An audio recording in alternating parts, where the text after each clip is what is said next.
yeah, something awful is going to happen here, right?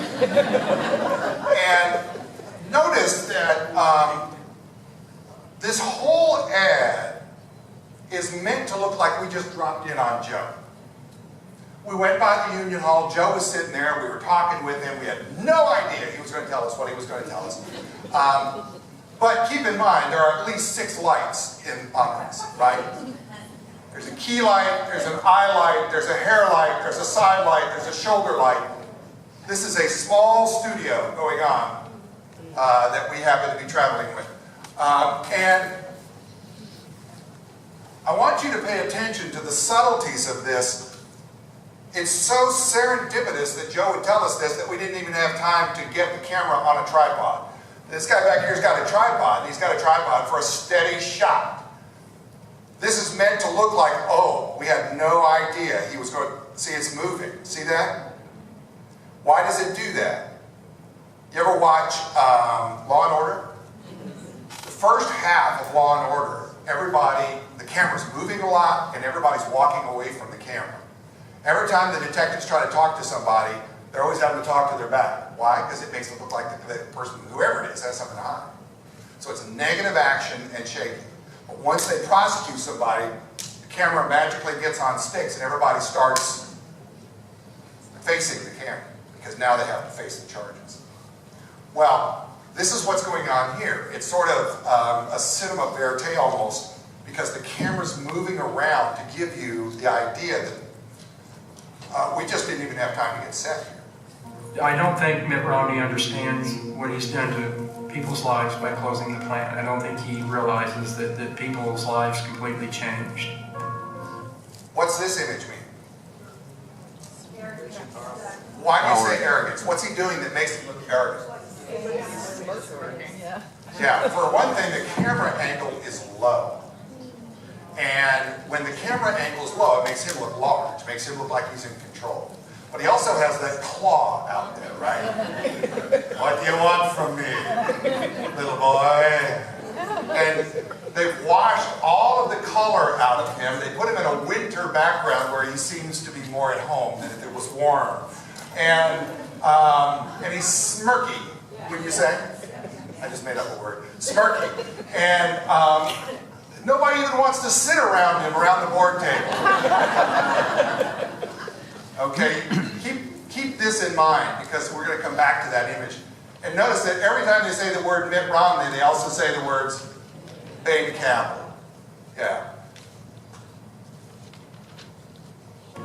When Mitt Romney and Bain closed the plant, I lost my health care.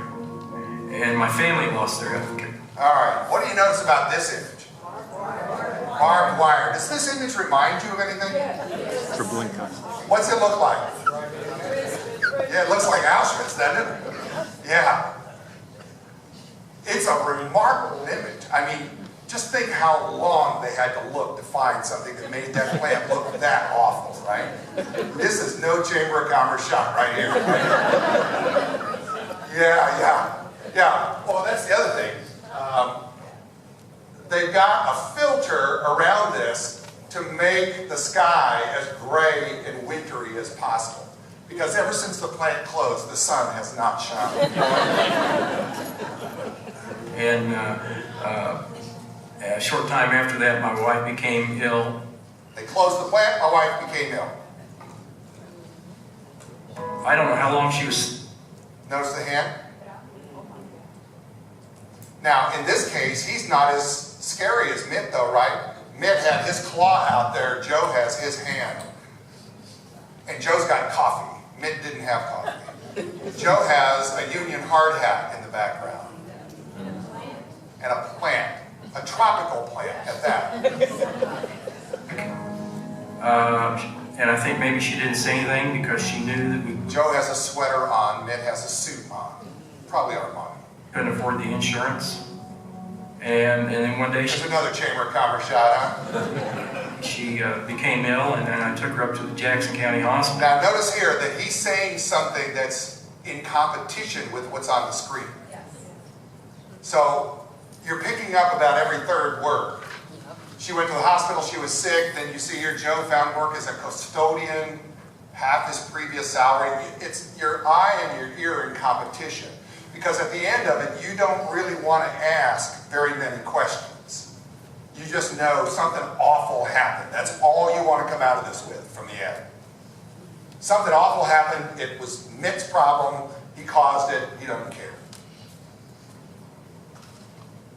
And admitted her for pneumonia, and that's when they found the cancer. And by then it was stage 4. There was nothing they could do for her. And she passed away in 22 days. I do not think Mitt Romney realized Another what he horrible has done to picture. anyone. And furthermore, I do not think Mitt Romney is concerned. Now, close-up, super close-up, the highest close-up of the entire ad. I don't think he's concerned. And then they linger on him. They linger on him.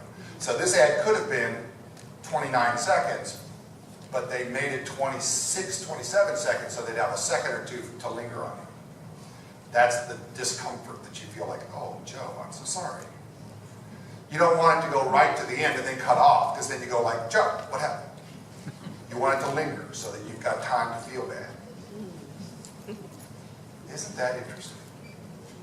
And do you have any idea who aired this? Just do you remember? I played it for you. Do you remember? Priorities USA. They sound like good Americans. You ever notice all these PACs are always some kind of stronger America? I'm for that. Stronger Defense Fund. Americans for saving the polar bears. I'm all for all of that. Aren't you? Kill the Polar Bears USA never sponsors an ad. Never. Well, Romney really felt this, and so they fired back. Now, in this case, the Romney campaign actually financed this ad, as you'll see. And they did exactly back to Obama what the Priorities USA did to Romney. They used many of the same techniques. So you'll see the filter, they actually used Joe, and they used some other interesting tactics. Let's see what happens here. Yes? I just wondered if you go back for a second. Who sponsored this ad? Priorities USA was the PAC. And who are they? Okay, that's a great question. You ever notice when politicians say that's a great question, what they mean is, damn, I wish you hadn't asked that. Let me explain the PAC system for you. If we can dive as deep on this as you want. Forgive me, raise your hand if we go too deep and you don't want to know more. This is because you're going to hear the candidates talk a lot about this. There was a Supreme Court decision called Citizens United. You've heard this before. And Citizens United basically was a Supreme Court decision that said you can't limit free speech in a political debate, even when it's advertising. So super PACs are nonprofits, 503Cs, and what they can do is they can collect money, like a nonprofit does, and they never have to disclose who they get the money from.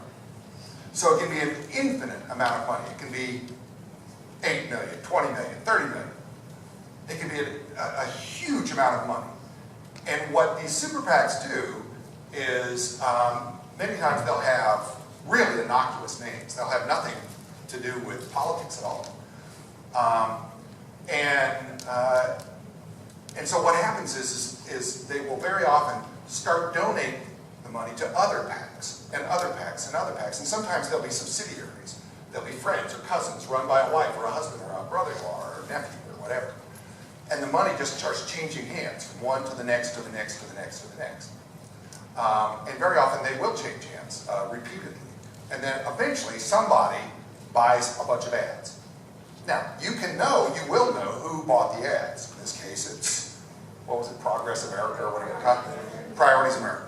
Priorities America. They have to disclose ads. Priorities America bought this. Fine. Who's Priorities America? Well, we can know who the treasurer is, we can know who the president is. But we don't know where they got their money. Well, that's the way our system works. The system is predicated on free speech. But the fact of the matter is, it does complicate our system a lot.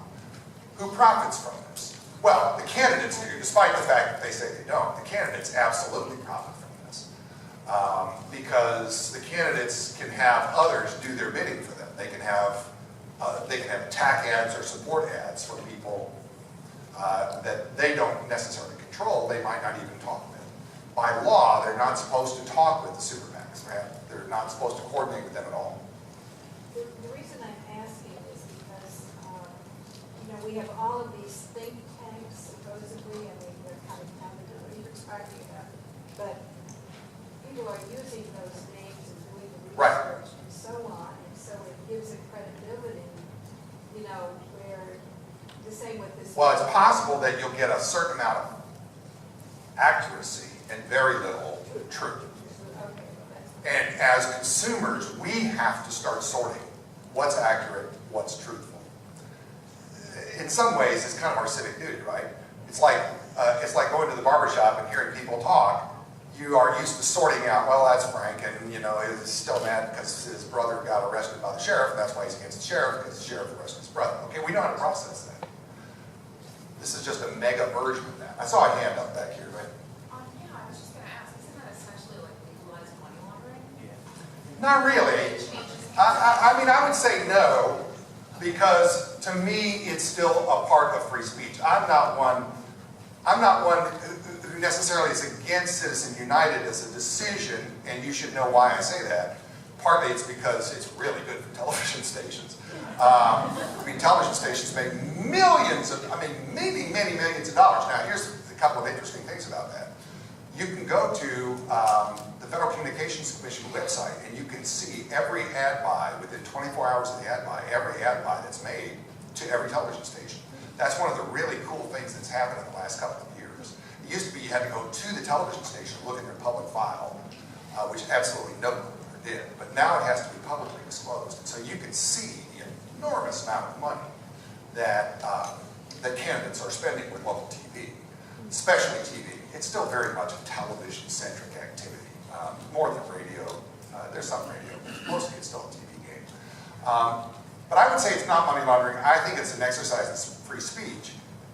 I think we as voters have to be responsible for how we allow ourselves to get swayed by this stuff.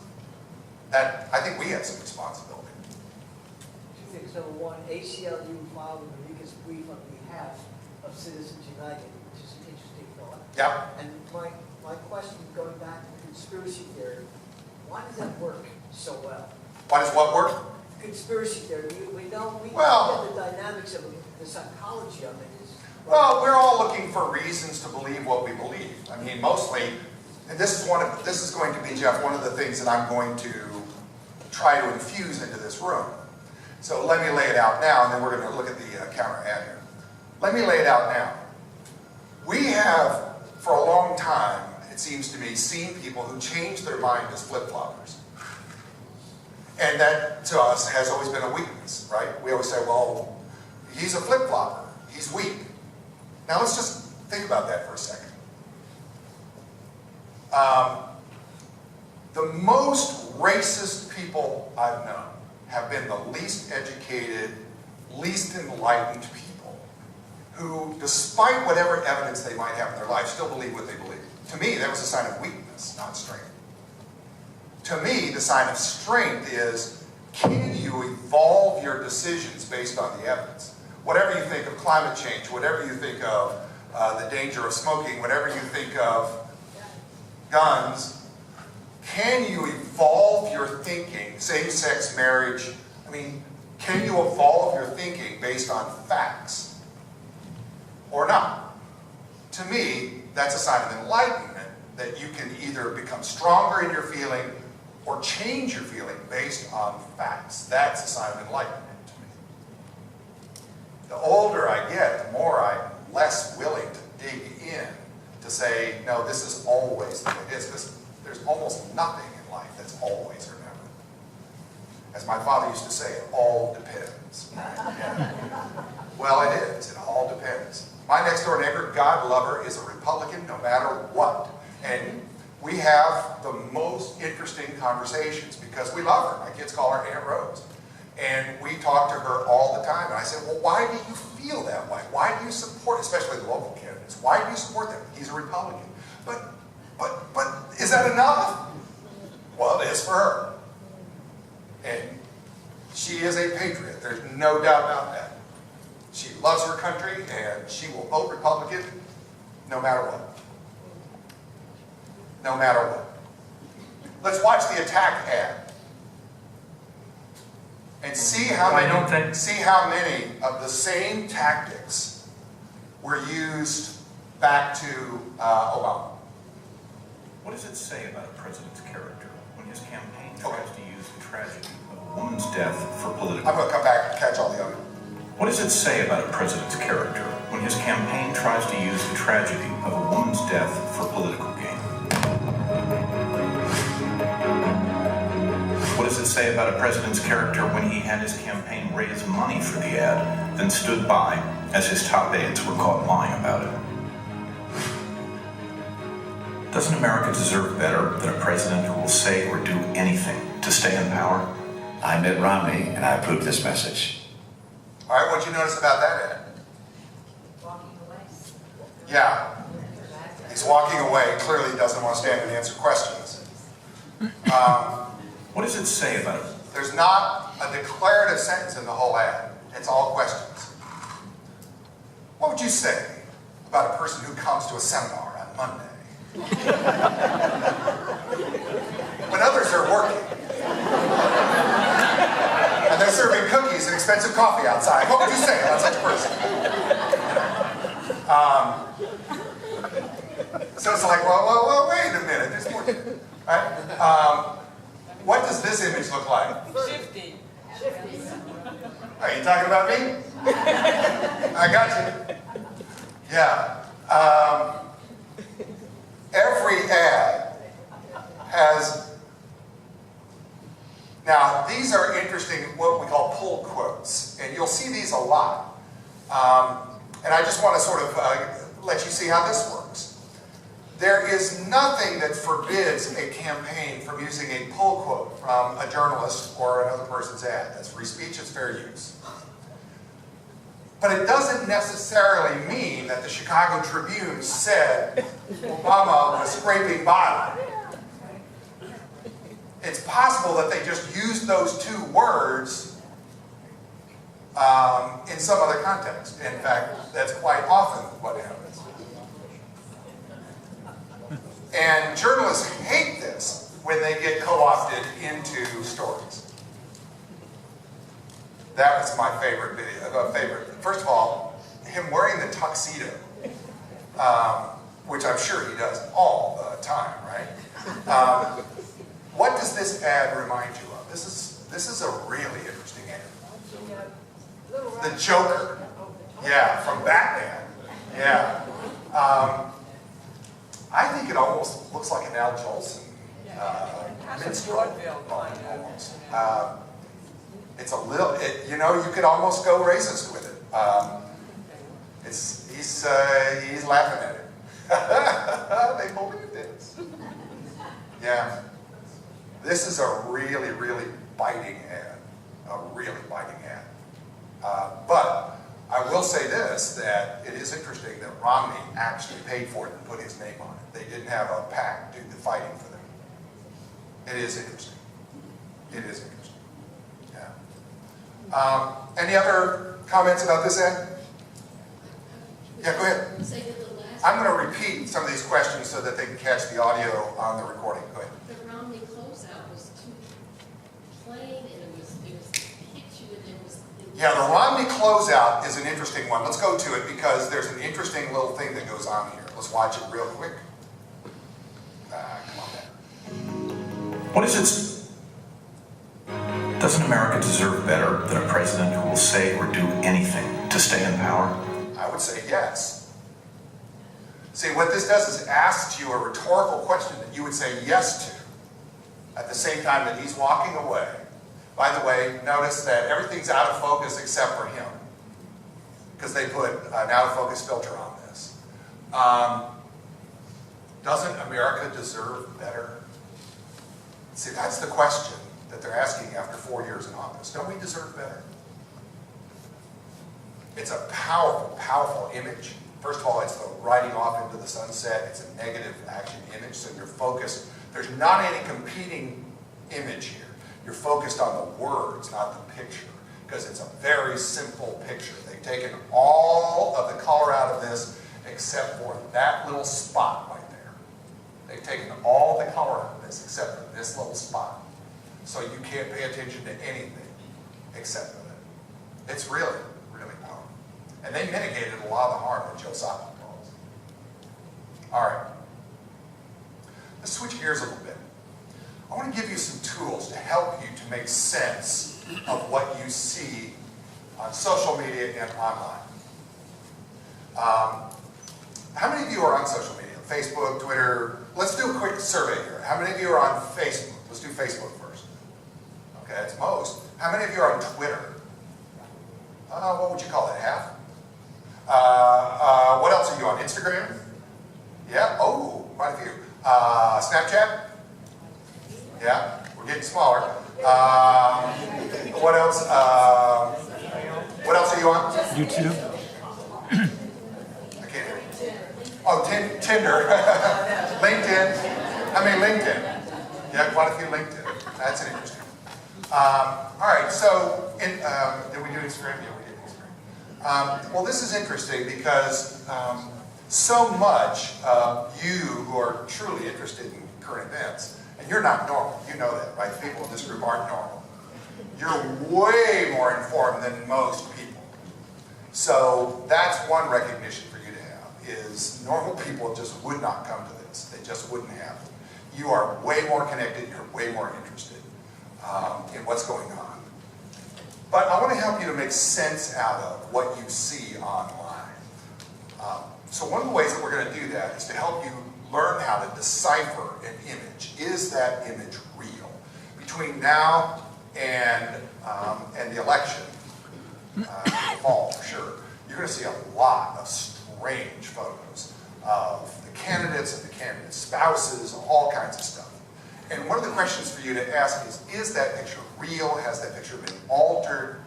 Some people will use the shorthand word Photoshop, which just Photoshop obviously is a software from Adobe.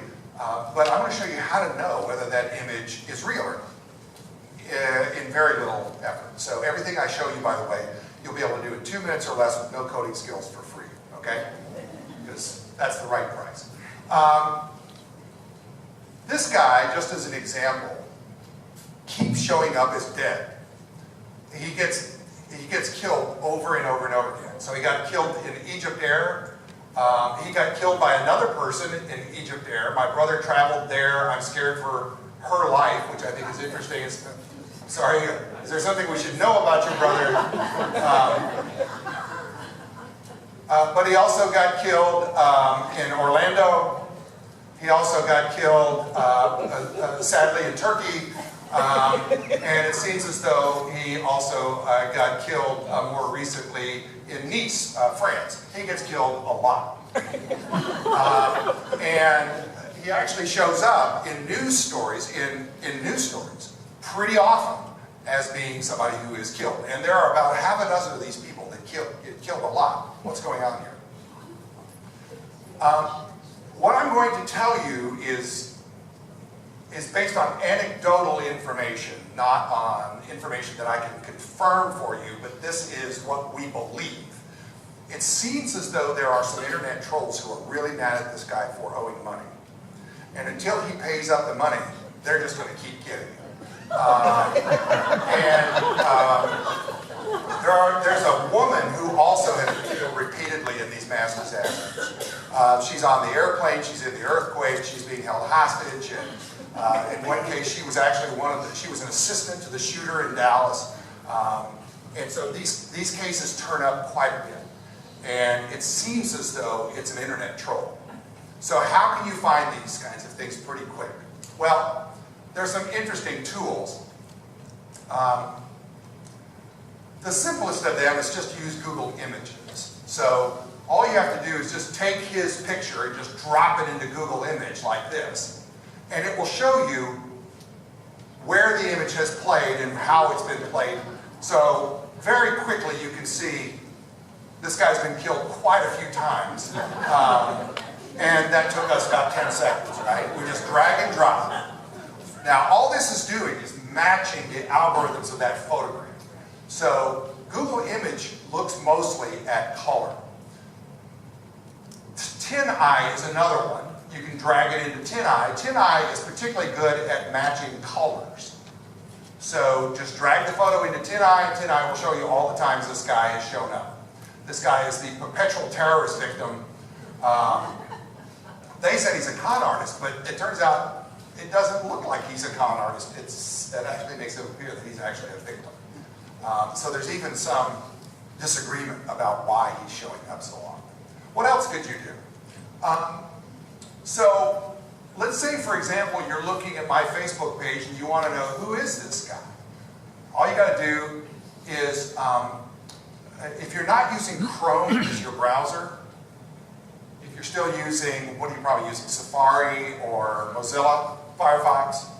I recommend Chrome, not because I make money off of it, but because Chrome has so many more functionalities right now. Now, all of these browsers have different functionalities. They come and go. Right now, it seems to me, in my internet work, and I teach a lot of online use, right now, Chrome is the more robust and forgiving of them. So one of the things you can do with Chrome is download a little tool. It's called an add-on tool. And the tool that you're going to add on, just Google the phrase REV-I, R-E-V, REV-I. And this is REV, R-E-V, Rev, like reverse.